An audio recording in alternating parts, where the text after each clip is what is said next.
but the basis is still the same. Yeah. So, guys, speaking of that, what are some of the TTPs or tactics, techniques, and procedures you've seen evolve throughout your careers? I know, hell, all three of you guys spent a long time and seen it, go from where we had 20-inch M16A1s to now we got Mark 18s, to now we're flying drones in the buildings and stuff like that. You know, Dudley.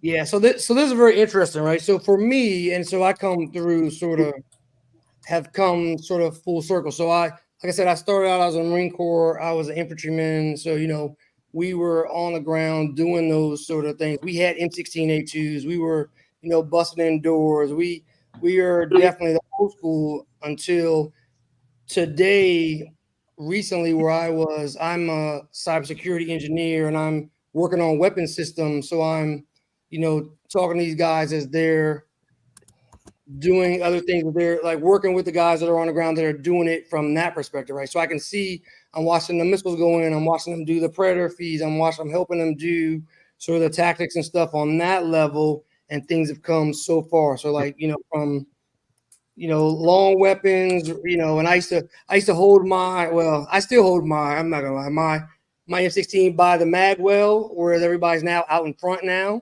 and that's the kind of thing so that's how far back it's come. It went from me to now these guys have, we're running 11.5s and we're doing, all that sort of thing, which is really interesting for me to see. Like I said, it's definitely changed. I mean, you guys are more advanced with that stuff, like doing it on the ground right now than I am. So I'm more behind the scenes now than I was before. But hey, I was studying the history of it, right? Mm-hmm. The term CQB was coined when? Oh shoot, I have no idea. Well, I want to say, 1943. yeah, with Douglas Fairbairn, he was in Singapore. He taught like the OSS hand to hand and everything else. But I mean, when you think about it, we've been doing CQB for a while. We've just called it different things. We just didn't put a name. Yeah. That's what I wanted to lead to next when you was talking about the TTPs have changed, right? And when you look at the history, think about it. They were using close quarter battle. It's been since the beginning of warfare, pretty much. Absolutely. Yeah, think about you use slings, bows, muskets. Yeah. And more recently they still call it Battle Drill 6, I believe, isn't it? Yeah, Battle Drill 6. Yep. Everybody has a drill for that. Some do it a little differently. The drill may be massaged a little differently depending on the unit. Okay, but it's still Battle Drill 6, it's been going for a minute. How do you go into any house? Let's go back to the Revolutionary War. How do you go into any house to clear a house out? It's close quarter battle, right? Yeah. Whether you're in there with little pistol muskets or you're in there with fixed bayonets, what they do. Yeah. Could you explain what Battle Drill 6 exactly is? Oh, that's a good one. Yep. It's an infantry battle drill. I can't explain it exactly, but it's a best you can to a layman. To a layman, it is a battle drill to where it's the use of a grenade, the use of in 25th ID. I remember seeing the saw gunner going in first, during that battle drill, but I don't remember the drill itself that well because I left the infantry in 91, and I don't remember doing that drill since then. Anybody else? Dudley, you seem to know something about that infantry stuff.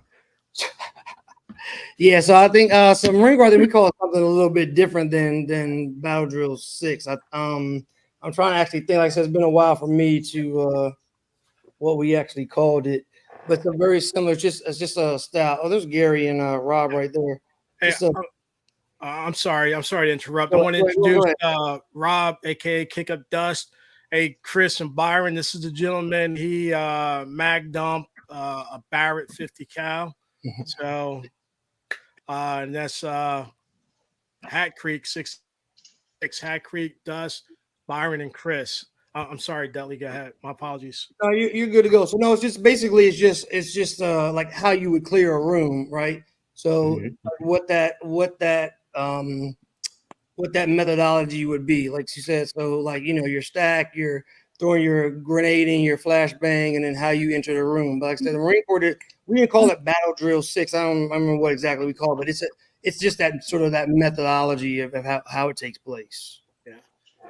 And I want to say, Byron, if I'm not mistaken, Battle Drill 6, Ranger Handbook. That's where we got that from. Yes, I'm sure. Yeah, And I that was just yeah, that was just it's not necessarily just in the Ranger Handbook. The Army has that as battle drills. Period. All infantry have battle drills. Yep. All support units have battle drills. For whatever they work, whatever classification they work in, they all have battle drills. And if they need to go on patrol, they study up the SOPs for battle drills for the infantry. There's a standard battle drill for each one of those. Be it a bold flanking maneuver, if you make contact, stuff like that. So, it's not just a Ranger. I'm sure it's in the Ranger Handbook, but it's not just in there. Other units have it also. Yeah, we just call it different stuff though. That's all. Yeah. I know. One of the reasons why I said that, one of the reasons why I even mentioned it, because I see I watch a lot of YouTube. I'm a sit in the office type of dude and ride around the truck type of dude and look at YouTube all day. So I look at a lot of YouTube and I see the guys doing their thing, and I see a lot of the training guys doing they jump out of the helicopter type stuff. So yeah, all the crazy, for the snapshots or for the clicks type thing.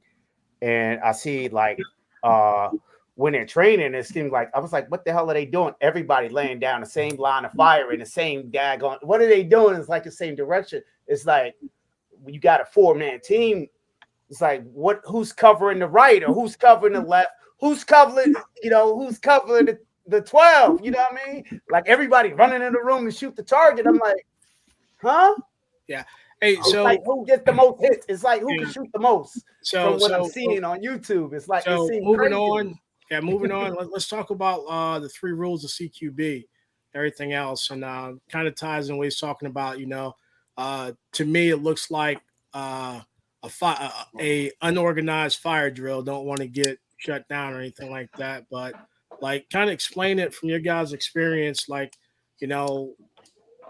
18, 12, 3 dudes walking the room, whatever, and it's like all hell's breaking loose. Like what all is that? I don't know. Hey, Hat Creek, what's up? What's your take on that? The 3 rules. I mean, that's the standard that was given down by the people that started breaking down the whole CQB thing, in kill houses and stuff of what we see nowadays. I mean, that really dates back to the SAS. A lot of that stuff was brought over, as far as I know, to the tier 1 units and stuff that, and it was developed and kind of refined there, I believe, at least in my opinion. I think it's one of those things where we see it getting better and better. I mean, from what I knew from when I was in to where it's at now, I mean, I kind of like Dudley. I mean, this thing far surpasses anything that I was ever doing. It's these tier 1 units. I mean, the whole GWAT era of folks has really stepped it up and really taken it to like a whole nother level. Agreed. Because you have not just the room clearing that they do for like hostage rescue and stuff like that, but now you've gotten into the urban warfare piece of it, which I don't really call that CQB. I call that CQC because it's really close quarters combat at that point. And that's, I mean, by the definitions for me, that's how I see it. You know, I'm sure people here on this panel may have a different opinion of that, but to me, that's what it's all about. Those three paramount pieces: surprise, speed, and violence of action. That's, I mean, they're the tenets of CQB. I mean, that's exactly what it is. It's going fast and going hard. So we're going to be honest with ourselves too. Once GWAT started, before GWAT, there was only a handful of units that were doing CQB. Right. Period. A handful, right?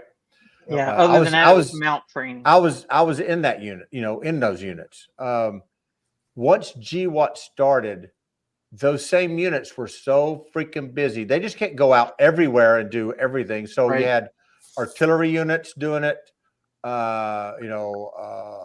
Freaking. I'm not saying the band, but I'm just saying units were not typical infantry or they were combat arms. Don't get me wrong, but not typical guys who go out and do that kind of work. They were doing it too. And it was close quarter battle for them also. You know, just because they didn't wear a fancy badge doesn't mean they weren't doing it. Does that make sense? Right. Yep. And again, my definition of CQB is anything that involves a firearm. You know, I'm just making it simple. CQC is anything that involves your hands. You know, it's the two differences between the two. But those guys, you know, on the regular, you know, going out in Iraq, streets of Iraq to hit, hey, we're hitting this target today, and they're artillery guys. You know, they got to do the same stuff. It's not, you know, it is rocket science, but they were doing it just as much as anybody else. Yeah. Hey, so speaking on that, I know during the early days of GWAT and everything else, I think there was like I'm not gonna say a rift, but there's like a little territorial conflict between SOCOM and SF units and regular military units trying to do CQB and everything else, and they wasn't like really trained up for it, and they kind of shifted into that mount stuff and everything else. I mean, you know, like, you know, and again, like Hat Creek said, you know, those definitions of CQB is different for everyone. Hey, I'd like to introduce Dude Knowledge. Again, prior military, and Dude, if you can introduce yourself, a little bit about yourself. So I go by Dude Knowledge, part of the Tactical Turkeys. My dudes over here, Uncle Joe's up top. I mean, mainly, I just like to learn nowadays. I like taking as much information as I can. But my thing is that's been common, right?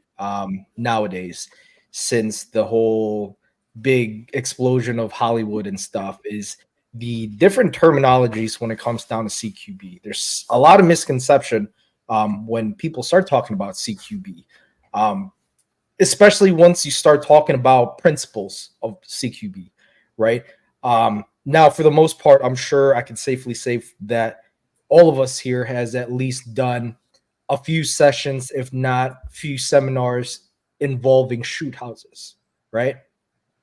So I guess if we did, depending on what branch you're in, you're going to have different types of SOPs and TTPs. However, your basic principles are still going to remain the same. And that's one thing that we all kind of, I guess, have evolved out of as far as understanding, just because of the hearsay and a lot of the pitter patter that goes on, where, you know, you hear one thing and the more repetitive that you hear about it, the more you start believing in it. But at the end of the day, right, what it boils down to is essentially having the same principles. Doesn't matter what branch you're in, if it's Leo, Mill, et cetera. I mean, what kind of principles did you guys have, you know, training CQB? That's one thing I kind of want to, you know, understand.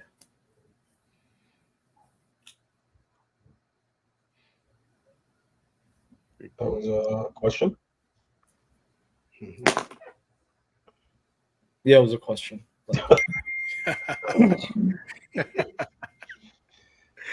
Oh man.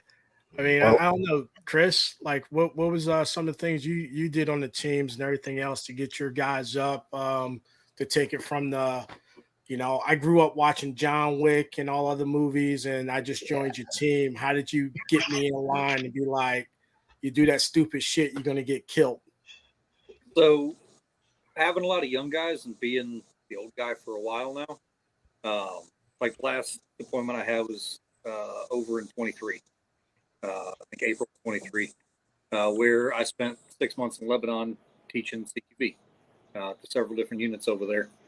And one of the things we always tried to express to them was, the surprise element is only good if you actually have surprise. Unfortunately, a lot of these areas they were going into, early warning, things like that, what was it, straight out of Compton? You got the guys up on the rooftops, shooting off fireworks when the cops are coming through, that kind of thing. It wasn't quite that bad, but cell phone technology, things like that. You're going to use that element of surprise really.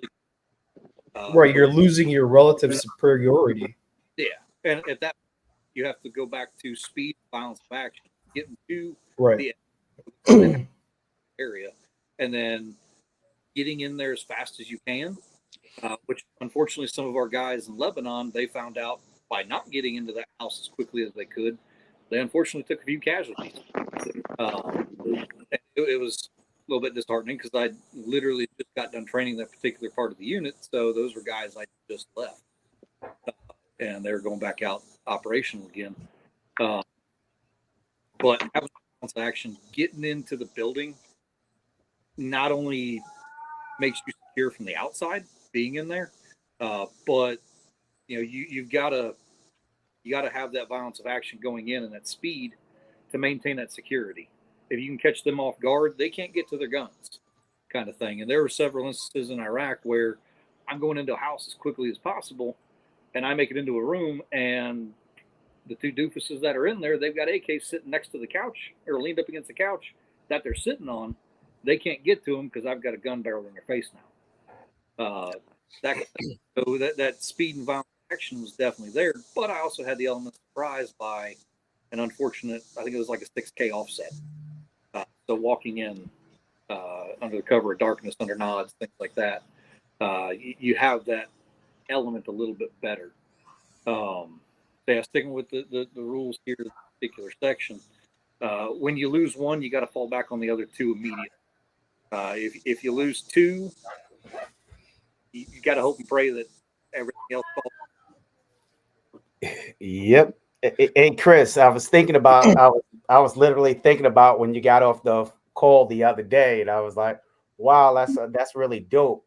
Could you talk about, like, in an event, like an example like we just gave, like shit went bad and you want to egress? That part.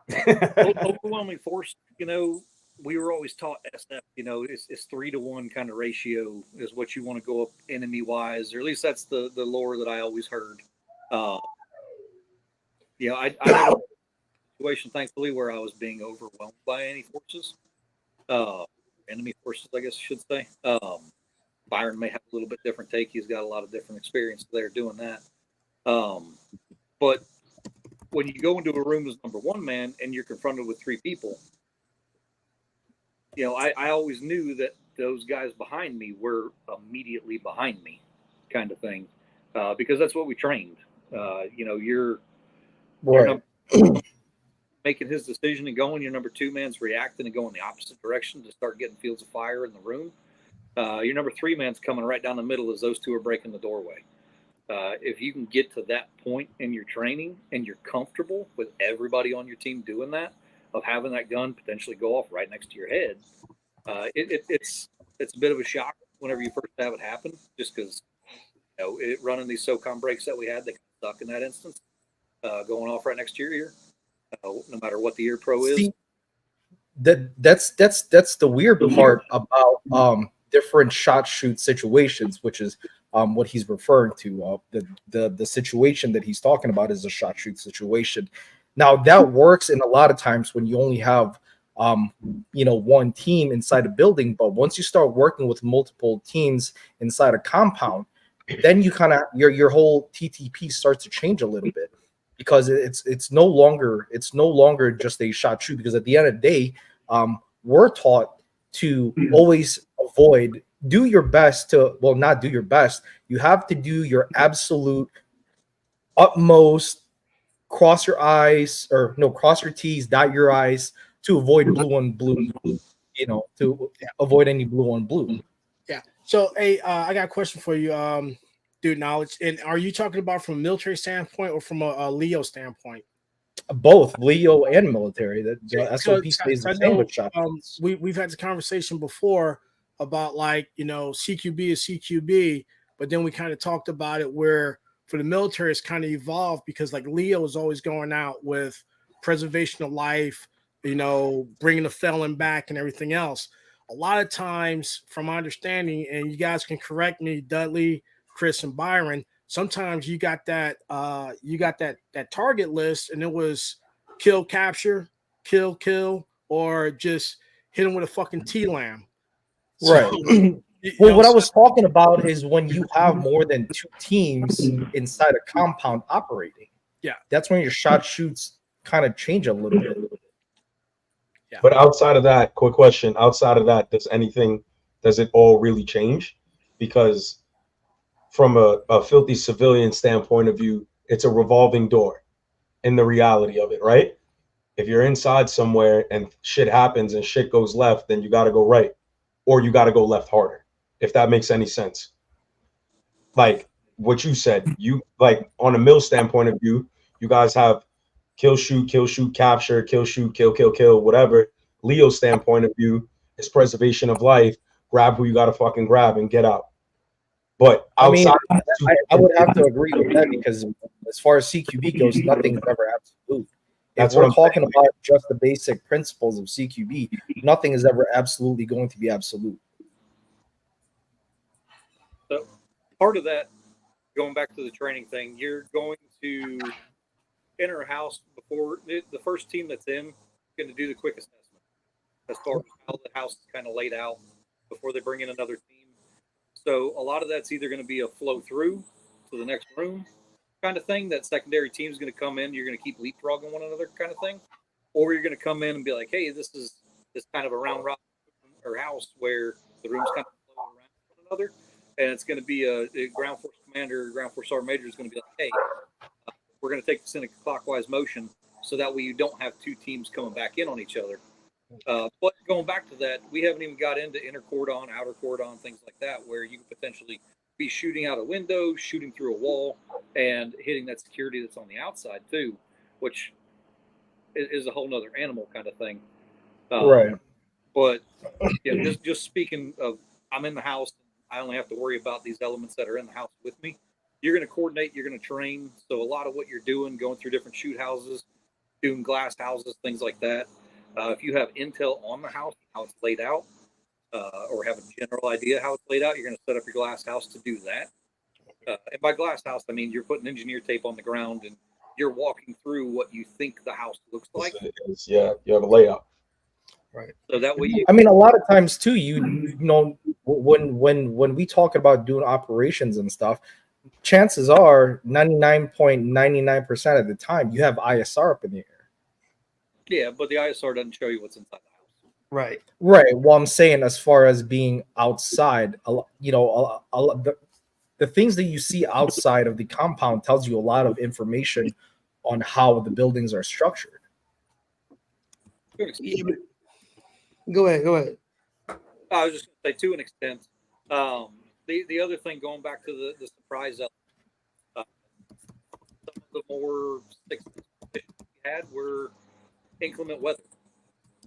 You may not be taking a bird in because they can't fly, but you're driving it, doing that offset there, and now you've got, you're dealing with the elements, and you got rain and stuff like that you're dealing with, or whatever the case may be. But those were some of the more successful missions in going out and capturing people, things like that.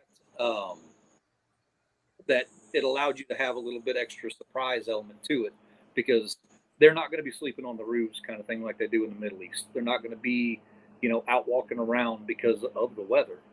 They're going to be tucked up inside the house, things like that. So their early warning's gone. So your surprise element goes up. Interesting thing came up, and I was supposed to send the video to Ray, but I don't remember sending it. It was Cabrini Green in Chicago in like the 90s, the early 90s, how they turned the housing projects in Chicago into this fortification. So when the police come, state troopers, everything, they couldn't get into it. No way. Like the bird, they had damn pigeons sending signals, everything. And this is like when they finally got in, it took them a week to just clear the residents for they done cut holes in apartments. It was like, God, it was like impossible to get in. And then when they got in, it was hard for them to get out.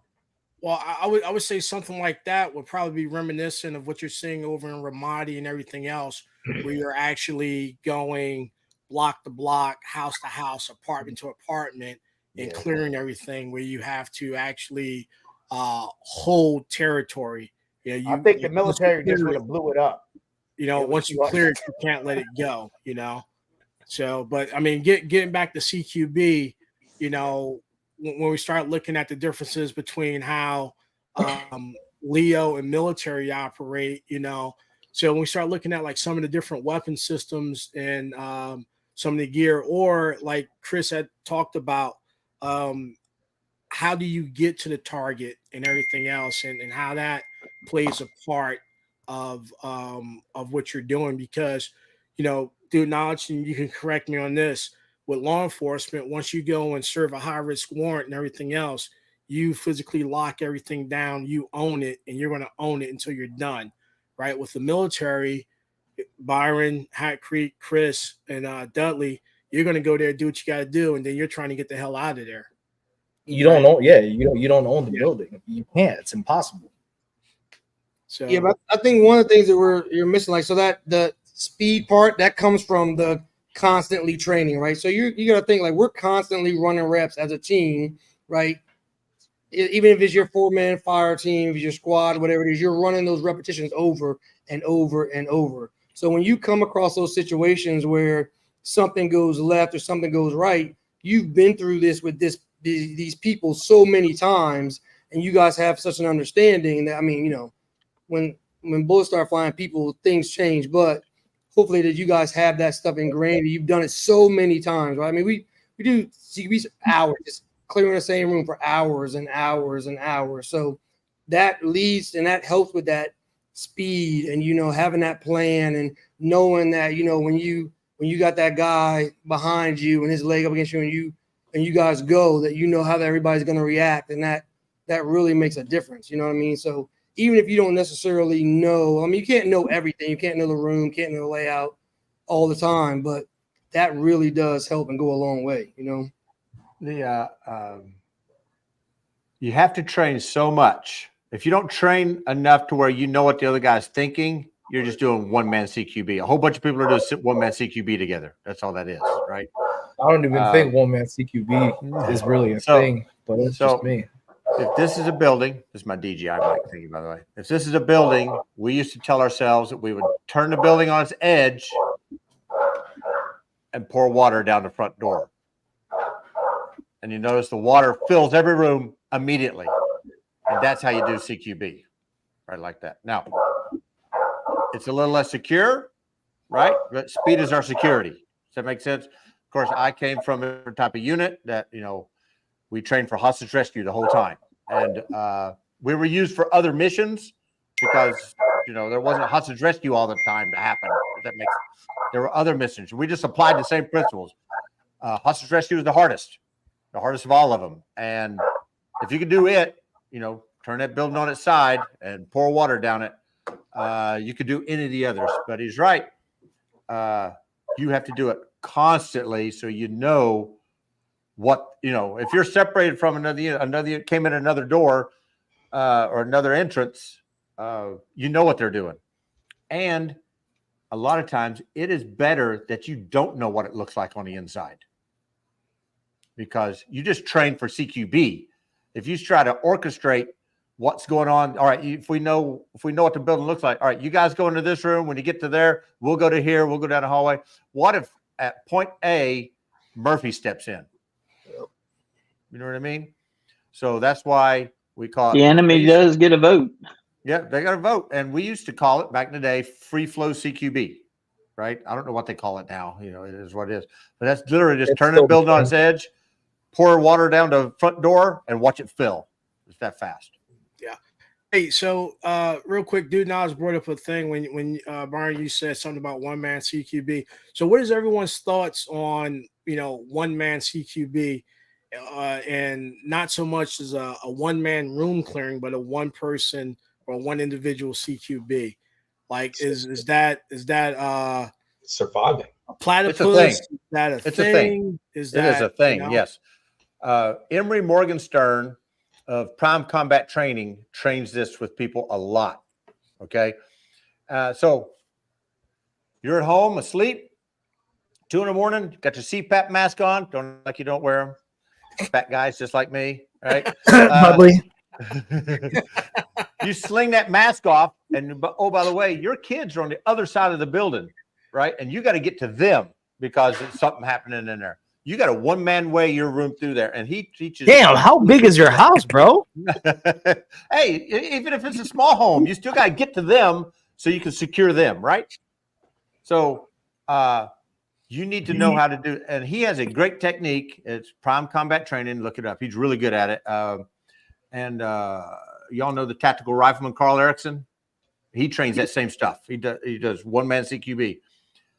Another key to that is you should train your wife to do it also. So you double the amount of CQBers in the home. Well, that makes sense? Now that'd be a two-man team. Hence I said, now you have doubled the amount of CQBers in the home. Now it's for real CQB. Exactly. So all I'm saying is, if you train her, you don't have to do one-man CQB. You can do two. But one man is hard. It is hard.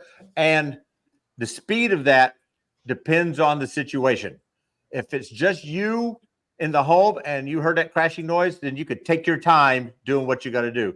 But if you got kids on the other side of the home that you need to go secure, then there's a little bit of, you got to do that a little quicker. And you got to figure out, what rooms can I skip?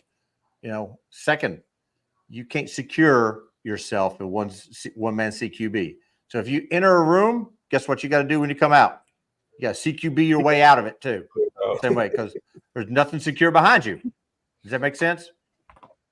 That's the hard part about it. I agree with that. I'm not taking nothing away from that. The only reason why I say nowadays is that there is no longer such thing as a one-man CQB is just because of the stigma that the term CQB has gotten over the years from people who has the idea of what it's about, but not really have ever practiced it. Someone might take 1, 2, 3, 4, 5 classes, but it's you're not really there yet to the point where you could remember all the shapes, all of the room procedures, and principles, because the principles that I believe in, and as far as what I'm taught for CQB is, for one, having as many guns in the fight, right? Maximizing your room coverage, engaging your threats by priority, which is, people, your threats, hostile with a hostile intent, animals including, your unknowns, people that need to be positively identified, threats, friendlies, hostages, etc., and portals. Pretty much any places that people can walk into, so doors, windows, etc., and places. That's going to be your, places that people could hide, right? Another principle that I believe in is violence of action, which, yes, you could do that with a one-man CQB, right? Violence of action, that's expecting something to be there or moving with intent. Another one that you could do with one-man CQB is having that relative superiority, having that, I guess you could say, the element of surprise, I guess you could say, right? Now for me, in order to fulfill something as quote unquote CQB, in my opinion, as I was taught, it must meet all those criteria. I don't know, man. I kind of would disagree because I would say it's just like we got SOLIC, right? Special operations, low intensity conflict, right? This guy sits up in Washington. He talks about these. But I heard Sergeant Major say whenever someone's shooting at you, it's never low intensity. So I would say if I'm driving my car and I'm going to get, going to get some chicken because I like chicken, and I got to go to that part of town, and things kind of go left. If I start shooting, that I would say that's combat. Or if someone tries to rob me and they do good old vehicle interdiction, right? They, cut me off and do all this stuff. Once we start shooting, I would say that's combat. Once bullets start flying, and I would say no matter where it's at, it's close and it's a battle. So again, I like you said, I think we get caught up on the spaces because I watch all these YouTube personalities with 1 million views and clicks and got all the cool guy gear and everything else. And man, they walk the walk and they talk the talk, and all they're doing is room clearing, room clearing, room clearing. But what about the other battle spaces? And I mean, I don't know. That's why we're kind of doing this to kind of say, all right, this is what it is, and this is how it can happen. What's the range of CQB is what I want to fill out. So for something to consider Before we get CQB, into that, what Armel, is the range? before we get into that, let me ask you guys something. Do you guys feel that CQB or CQC is exclusively for Mill and Leo? No, No. absolutely not. I don't think so. Absolutely not. Brother, if I someone just wanna starts shooting know. at you with a They're pistol, just letters. it's CQB. They're just Yeah, letters. no. They're just letters for a technique. That's all it Through a is. wall. I'm throwing a motherfucker through a wall. It is what it is at that point. I just wanted to see where everybody was at on this. Corn chips and queso beers. People are out of I mean, at the end of it, I Is think there a that range? CQB Is there just- a range when something is no longer CQB? Well, and I would say outside of your primary weapon, I mean, if you got to start dropping mortars on someone, you might be out of CQB distance. However, got to give it up to the Marines back in Fallujah. They was clearing towns. Raw, baby. They hit that motherfucker with a tank. Did they or did they not? They took down, they like pancake it. They hit it with a tank. So I mean, at that point, now is it really an integrated arms, or is you just using all the tools at your disposal? Byron, Chris, how many times you guys called in JTAX to drop a JDAM on something? I did not. That's not what I heard. Our particular unit did not require that help. I'm not bragging. I'm just saying we're doing shit in the middle of the night. We're hitting this target. We're getting out. We're not calling in target. Now, Chris, on the other hand, I don't know which way I'm pointing here, probably did that in his last deployment quite a bit, but we did not have to do that a whole lot at all, actually. I mean, so like, Hey, Uncle Joe. Yes, sir. One quick question for y'all up there, right? I guess Gary too. Whenever you guys request for QRF, who comes to pick you guys up? Ranger Regiment. Bullshit. Really? Yep. Oh God. Crazy. Turning Bullshit. I'm Yeah, out of here. We had bat, but in when we were in the Horn of Africa, we had Marines as our QRF. Hoorah. Go ahead, Joe. Can I get a hoorah, Gary? I'll give you little raw. I mean, we didn't have to use them; we just had them. Hey, everybody gets one, right? That's not what I Everybody gets heard. one, as Spider-Man would say. But no, I mean, seriously, at Dust, I guess it's like one of those things, and it depends on how comfortable you are or how uncomfortable you are with getting shot at. Because like Jules said in Pulp Fiction, "Hey man, I hate to ruin your day. This ain't the first time I had a gun pointed at me." And then Yeah. you point at someone else, and the dude would be like, the dude from "I'm going to get you sucker" start running and screaming and yelling. So I guess it's like all kind of relative. Chris. I'll just say getting shot at is not fun, no matter Comfortable for anybody. It's just how you handle it. It's you got the people who freak the fuck out immediately, they freeze or run, and then you got the people who are like, well, this fucking sucks. We got to do something about this.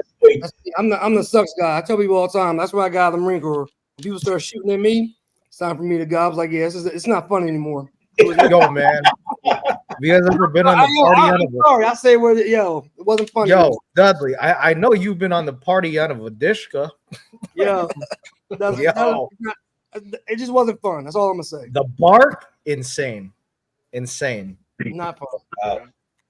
I don't know about that stuff. I'm just saying, like, on the 3 rules of CQB, and my take on it from, like I said, just a shitbag civilian, surprise, speed, and violence of action just makes sense, right? So, like, surprises only work when they're in your favor. Outside of that, it's a fucky situation. Speed kills most in everything you do. And then violence of action, if you're going to do it, you might as well commit to it, right? Yeah. Like, that's just how I see it in my mind on how it works. And I think it's on the surface of it, it's super simple. And then it breaks down. Yeah, it's super simple. There's not really much to it until you're doing it, and then that's when the door starts revolving. And it starts revolving. I mean, that's kind of, at the end of the day, when you train, you're not training to be slow. You train to be fast. That, in my opinion, is the whole point of why we train. Well, one of the things that, and I'm just speaking from looking at it from, let's look at it from the civilian end of the view of the microscope here. It's not, I don't think people realize, you see on YouTube, you see these guys busting in a room and they're shooting targets and it looks all cool and everything else. Cool guys. But until it is somebody on the other side of that door that's got a gun pointed back at you, do you ever get to that threshold? Do you think with a little bit of pause? It feels really cool, and I'm sure it feels really good going through that door, and you feel like you're 10 feet tall and bulletproof, running through that portal and taking out all your targets, and you're, yay, pat me on the back now. But when you got somebody inside that room that shoots back at you as you're coming through that portal, that's going to make you have a little bit of pause when you get there. Now, these guys up top here, Byron and Chris, these two, I mean, obviously they've done way more than probably anybody on this panel. Much respect to both of you guys. Actually, I play Call of Duty, so well, that don't count. The stuff that they did, I'm sure they probably worked with their teams for a long time so that when they got to that threshold, there was no pause. They knew what the guy to their left and their right was going to do. They knew which way just by the way the guy was standing, on which way he was going to go. That I'm sure body motion and their just general way that they were acting, they knew exactly what their teammate was going to do. I mean, that's really what it boils down to. If you're going to do CQB, you better have dudes with you or dudettes that knows what they're doing, and they better be practicing, because if you don't, it's going to hurt. Pipe hitters. Yeah, that's dope, Pat Creek, and I like that you said that. And I probably may have seen the most negative person, that's like, that shit is bullshit. I'll call everything bullshit. Everything I see is bullshit. That shit is bullshit. It ain't gonna work. This is what I say, and I always say this. Who are you using this on? So is this gonna be? Are you doing some goon shit? You just killing people or wiping it out? Because if you hit a real in the United States hard target, that shit ain't gonna work. But that's because I seen too much. What do you mean? You watch Third too many world. movies. Man. But What do you mean? Armel, why would you say that wouldn't work, man? Why would it- yeah, that's what I'm saying. The stuff that I see and you talking about, the shit you don't see is the shit that's gonna kill you. Wait, But, no, all right, absolutely, hold you're on, right on hold on, that. hold on. If So- somebody- It's not if somebody- in America out. since a lot of Armel. things happen in America. Hard government fortifications are not so easy. Armel, if somebody comes to your house and blows your fucking door down to a point it looks like a and box, then you blow the door down, Dustin. and This is how it hear me works. out. Hear me out. If Okay. somebody comes in your fucking house and knocks that door clean off the hinges, listen, man, you Hey, just said in America. Hold on. Hey, hold on. House. Hold on. Stop. Let me Stop. spice it up a little bit, Joe. No, Damn. no. You're not going to spice it up, man. You're not going to. Damn, man. You No, put me to you're not- sleep with this shit. No, you're not. Hey, Armel, Mel. go on your keyboard. Go on your keyboard. Hold Control, Alt, and F4. Nah. All right, so no, but this is the reality. You're All saying in America, so like it doesn't have to be a house, right? Let's talk about a building. Let's talk about a steel door. It's 2024. You think they don't have shit to blow down the door? Yeah. The time you hear that, and the processes, you're gonna have 4 dudes in your face. All right.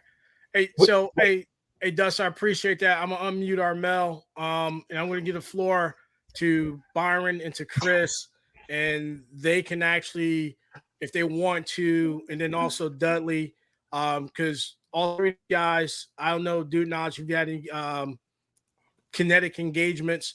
I believe I know definitely that Byron and Chris can actually talk about how someone would go to the house and not putting too much information out there, but I'm sure you've done some workups on to get into someone's house or fortifications and everything else.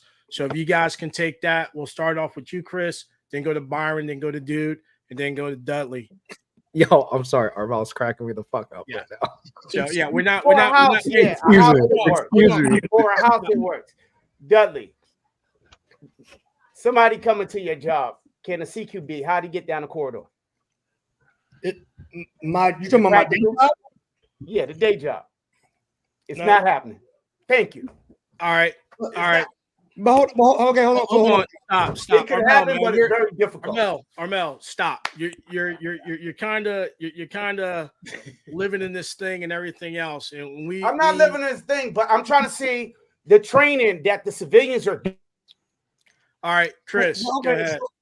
But wait. Let me say one thing, Joe. So Armel, so check this out. So you're making that assumption of a regular civilian. So if all of us on this panel got together and we came to your house, you don't think we have the tools necessary to do what we need to do?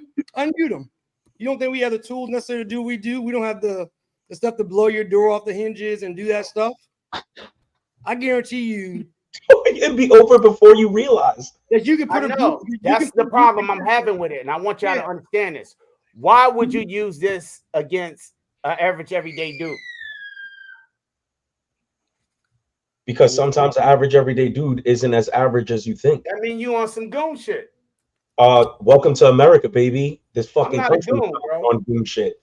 All right. Hey, so Chris, if you don't mind, kind of explaining, like, let's just say a hardened target. Like some of the things that could be used to take, not someone's 2-story condominium in suburbia.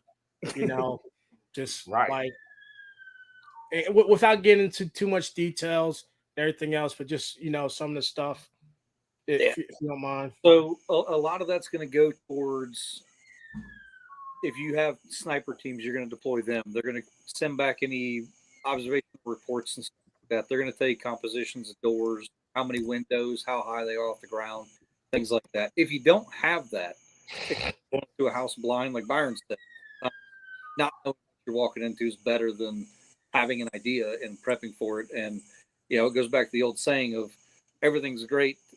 Plans are great until you get punched in the face. You fall back on it.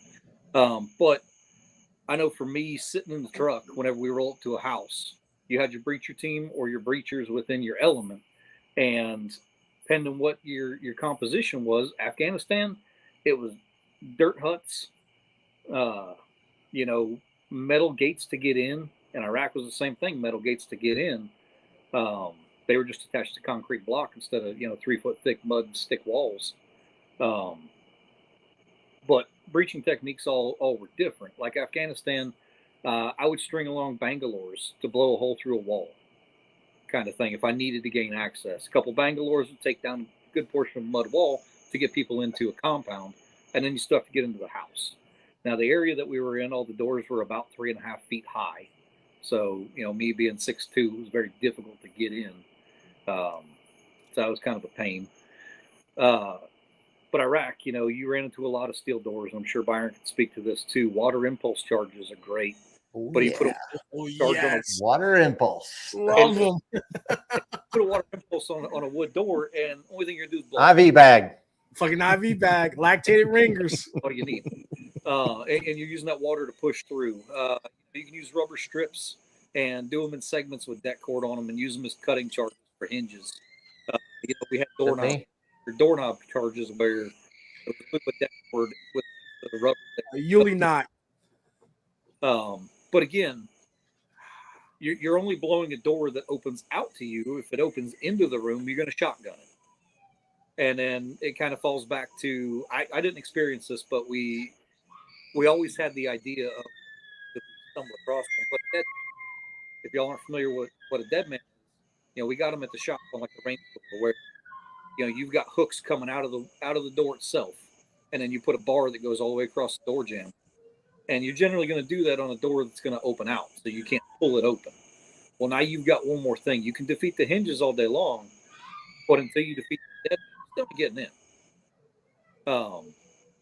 So we prepped for that because that was one of the TTPs, one of the things that we heard about. I never experienced it. Byron may be able to attest to it differently, but shotgun doors that open in, blow doors that open out. You need to defeat the hinges, you need to defeat the lock mechanism, that kind of thing. Composition is a big thing. What are you going to use to get into it? Because you want that speed. You don't want to throw a water impulse on a wood door, and you're sitting there like, hey, here's John. You're just poking your head through. That doesn't work. So have a little bit of foresight. Or a truck rack. We had charges. What is going on? Yeah, I don't know what's going on there. Somebody's kid's not happy. Yeah, but you got flex linears, which were a flexible roll of deck cord, and a lot of it goes back to deck cord. You don't need C4 to blow up a door. It's cool; it'll make a big hole. But deck cord does a lot of damage to a lot of doors. And there's things here and there that'll teach you how to make deck cord. Speak to that. But you can do a lot of damage with deck cord, whether you're trying to get in, break the hinges, you're trying to break the lock mechanism, something like that. If you're trying to get into a wall, it's going to be C4. But then it goes back to what's the wall made of. Concrete block, C4 is going to do a lot of good. If it's a stick wall, like what's behind the brick on my house right now, C4 is going to blast a hole through the brick. I don't know what it's going to do to the friggin' 2x4s and drywall and the 1/4 inch or 1/2 inch, whatever it is, sheeting that's underneath it. You got plywood underneath there between the wall and studs, between the brick wall and studs there and stuff like that. So it's one of those things, like, if you want to know what it does, you need to start training for it. And that's one of the things that goes back to what Byron said. You're training all the time for every scenario you can possibly think of, and that's one of them. What's made of? What area are you going into?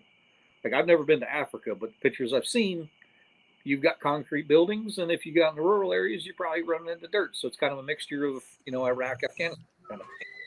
That's a good segue. What about your tools? The tools that you use as far as weapon system? Byron is going to address that issue, man. Hold on. All right. And then Dust. What issue am I addressing? I'm sorry. We were just talking about if you had to do a dynamic breach, if it yeah. So RAM, how will we defeat some of these hardened structures of near peers and not the regular average guy that Armel was talking about? Now Chris hit 90% of them. There's a couple that we specialize in, like quickie saws and Broco torches. but there's also something that a lot of folks don't realize that we use a lot. That's surreptitious entry.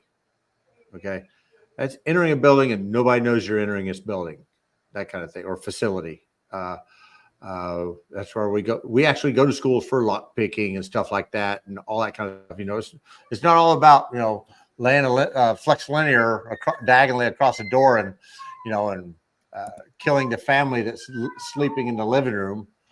Sometimes you have to sneak your way in, and then once you've made contact, that's where the three rules come in. Does that make sense? Yeah, that's pretty cool. But that's definitely new stuff that is an advanced thing that we never did back in the day. So like what other stuff? The what? Because I'm definitely old. Yeah, I'm definitely old. So you guys did that? So the Marines are teaching you guys that lock picking? No. Right, exactly. So it's not just because I'm old. We don't do that stuff. Like that's not what we do. Hey, Dudley. We're the last part. We're the violence of action part. That's what we specialize in. We don't do cool toys and stuff like that. Like that's why I think that's interesting for sure. Hey, that surreptitious entry where I'm from is called breaking and entering. Right. That's when the cops come and wake you up at 6 a.m. No, but that's pretty cool. I know. Hey, Dudley. I mean, in your experiences, you guys ever have to go like do a hard breach or anything like that, or everything was just? No, we're in different hard breach. So like, I mean, we were primarily, like I said, we were kilo stuff. We trained a lot for CQB, but we did most of the hostage rescue stuff. Like we did the getting the people from the embassy in Bosnia, that kind of stuff. We did basic. We didn't really do a lot of things where we had to blow doors up and stuff like that. They don't trust us to do stuff like that. We're not, we're blunt. Doors are already open. Yeah, right. We don't do stuff like that. We didn't get to do any of that cool stuff. Yeah, I didn't do any of that stuff either. I mean, everything that we did was airfield seizure and whatever buildings and whatever equipment that was there on the airfield, and that was it. Yeah. I mean, shit. I don't know, man.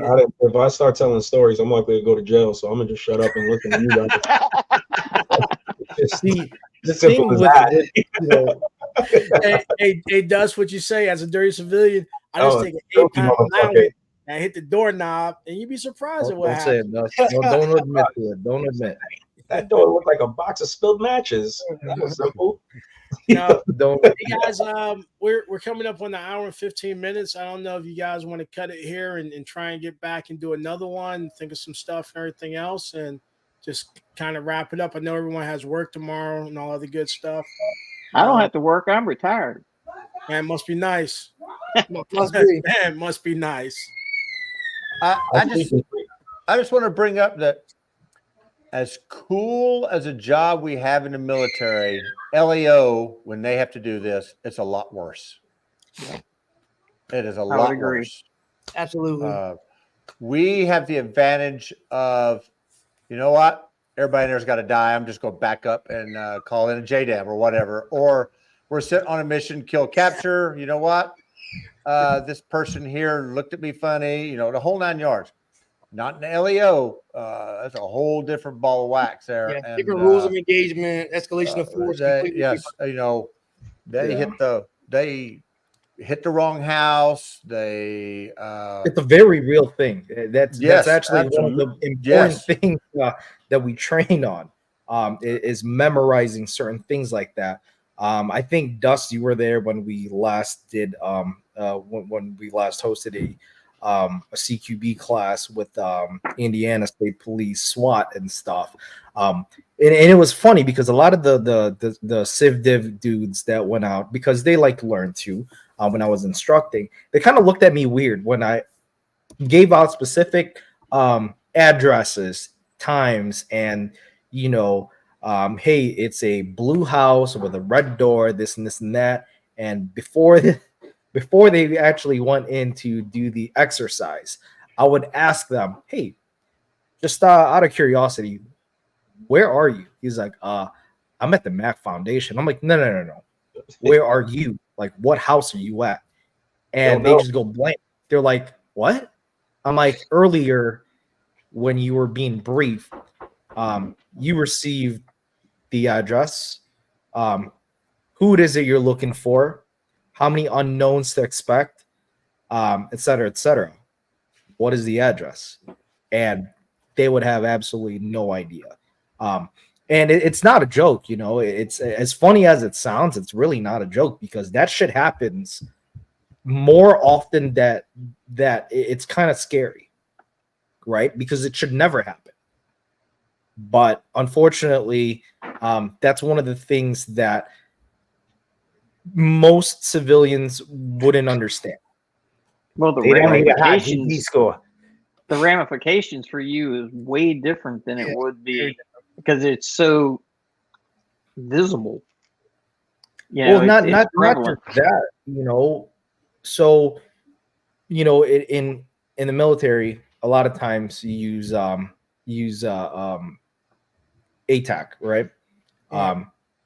In the Leo world, depending if you have to do a soft dynamic breach, you have to walk, and you could be dropped off 8, 9, 10 blocks away. You don't always get a free ride. Really, Marine? 9 times out of 10, you're walking. 8-10 blocks, Marine. That's a long way. Yeah. In the dark? Are you serious? Have you ever been to the city of Chicago? Where you? Oh, are you? Never mind. Never mind. Go ahead. Like, you know, it doesn't sound a lot until you start talking about, you know, crossing 15 different alleys in one block. I'm just saying. Chicago crackheads are crazy. Yeah. So I'm just saying it's a real thing. I know. Hey, again, I would like to thank everyone that joined us tonight. And if you guys want to do it again, just let us know, and we can talk about, you know, some other things. Start talking about, you know, some of the differences in weapon systems. You know, like what I'm going to use as a civilian versus what the military might use, what Leo might use, and you know, some of the training that's afforded to me as a civilian versus how that differs and why it differs and stuff like that. But again, I like to thank everyone. And after we end, if you guys could just stick around. Anybody has any last minute things to say? Going once, going twice. Yeah, I want to say something. Marines lead the way. Just remember that. Okay. Yeah. I would say something, but y'all gonna tell me to shut up, so I'm gonna shut up. So. Chill out, sailor. All right. Hey, Dust, you have anything? Get comfortable with your shit. Run your gun. Find a group of people to fuck around with. Train. Yeah. Just shoot and get good with your shit. Get real good with your shit. Get so Why good. not? Get nods. Yeah. Yeah, get nods. That's it. I'm saying thing. Just train. Doesn't matter. You don't have to have one of these super fancy platforms like Gary and Dude and Rob. Train with your stuff. Get familiar with your stuff. What are Wait, you are talking you about? saying the same thing to like Marines lead the way, or which one? Because nobody said that. No. Hey, Armel, you got any parting shots, closing words? Don't tell me to shut up, man. Leave this shit in peace. Chris, I want to be on here another hour. Chris, you got anything? No, I'm good here. All right, Byron. No, I'm good, bro. All right, cool. Hey, everyone in the chat, thanks a lot. Yo, drop the Byron and Chris's Instagram and social stuff so that we could follow them. Yeah. Shit. I'm gonna have to do that later. Yeah, I'm horrible with any social media. He had technical difficulties.